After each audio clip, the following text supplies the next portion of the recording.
আসসালামু আলাইকুম। আজকে রাতে আমি কোনো তরকারি রান্না করতেছি না, আমি কয়েক রকমের ভর্তা করতেছি। এই যে চুলায় আছে আমার মসুরি ডাল, ডালটাকে আমি সিদ্ধ করতেছি, ভর্তা করব। টমেটোকে আমি সিদ্ধ করে দিচ্ছি, এটার মধ্যে অনেকটাই পানি আছে, সালাতের মতো আমি ভর্তা করব। আর আলু সিদ্ধ করে নিছি, আলু ভর্তা করব। তো ভর্তার জন্য আমি পেঁয়াজ নিছি, পেঁয়াজটা এখনও কাটা হয়নি। আর নিছি ধনিয়া পাতা। ধনিয়া পাতা অবশ্য রাহারি দিই, ওদের ভর্তায় দেওয়া যাবে না, শুধু আপনাদের ভাইয়া আর আমি পছন্দ করি, কিন্তু আমার কন্যারা খায় না।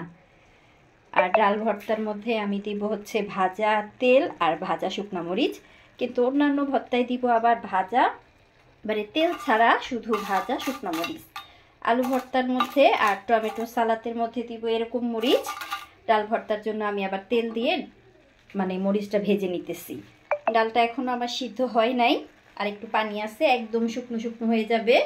তো এখন আমি পেঁয়াজ আর ধনিয়া পাতাগুলো কেটে নেই, আর চুলা খালি হলে আমি আরও কিছু শুকনো মরিচ তেল দিয়ে ভাজবো। তো আমার সাথে থাকুন।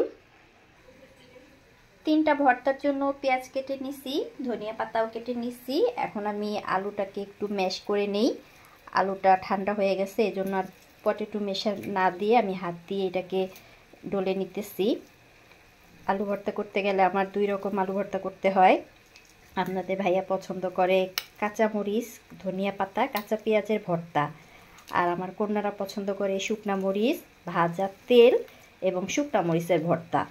তো যখন ভর্তা করি সবার পছন্দকে আর কি প্রাধান্য দিয়ে আমি আলাদা আলাদা করেই ভর্তা করার চেষ্টা করি। তো আলুটা আমি ম্যাশ করে নিছি, ওদিকে চুলার ডালটাও হয়ে গেছে।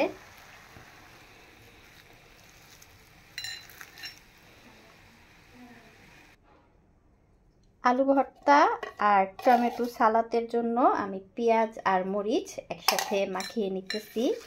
লবণ দিয়ে পেঁয়াজটাকে মাখিয়ে নিলে একটু নরম হয়, আর মরিচটাকেও আমি পেঁয়াজের সাথে মাখিয়ে নিতেছি। এটা দিয়ে আমি আলু ভর্তা ডাল ভর্তা করব।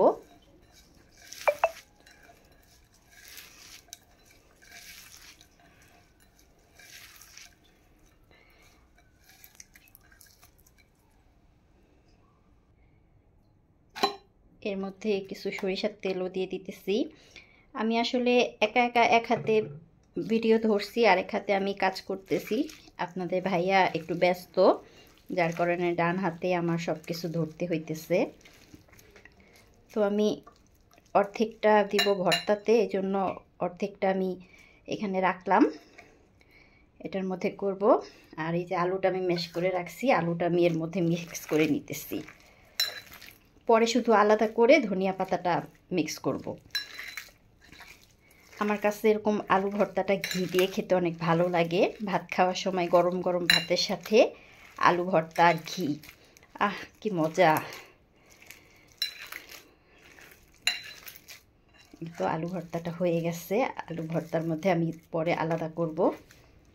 আর এই যে টমেটোটা, এটার মধ্যে আমি লবণ দিয়ে তারপরে সিদ্ধ করছিলাম, তো এখন আর লবণ দিতেছি না, পরে টেস্ট করে লবণ দিব। এটাকেও আমি 2 ভাগে বিভক্ত করব, একটার মধ্যে ধনিয়া পাতা দিব, আরেকটার মধ্যে দিব না।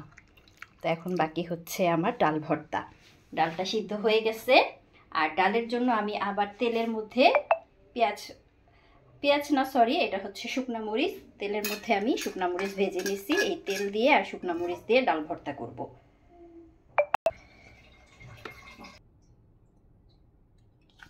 ডাল ভর্তার জন্য আমি পেঁয়াজ আর ভাজা মরিচ সাথে হচ্ছে লবণ একসাথে মিক্স করে নিলাম। এখন এই পাতিলের মধ্যে আমি ভর্তা করব, তো সবগুলো মিশ্রণ আমি এর মধ্যে দিয়ে দিলাম। ডালটা এখনো গরম আছে, যার কারণে আর হাত দিলাম না, আমি চামচ দিয়ে মিক্স করে নিতেছি। আর এখানে যে ছিল ভাজা তেল, এটাও গরম, ডালের সাথে আমি ভাজা তেলটাও দিয়ে দিলাম। এটাকে আমি 2 রকম করে করব, একটার মধ্যে ধনিয়া পাতা দিব, আর একটাতে ধনিয়া পাতা দিব না। যখনই ভর্তা করি এভাবে আমার করতে হয়। ডাল ভর্তাটাও হয়ে গেছে। এই তো আমার ভর্তা কমপ্লিট। 3 রকমের ভর্তা করছি, কিন্তু ভর্তা হয়েছে 6টা।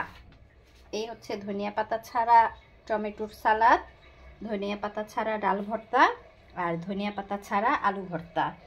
আর এই যে এখানে আছে ধনিয়া পাতা দেওয়া আলু ভর্তা, ধনিয়া পাতা দেওয়া ডাল ভর্তা আর ধনিয়া পাতা দিয়ে টমেটোর সালাদ। তো এই ছিল আমার আজকের ভিডিও। সবাই ভালো থাকবেন। আল্লাহ হাফেজ।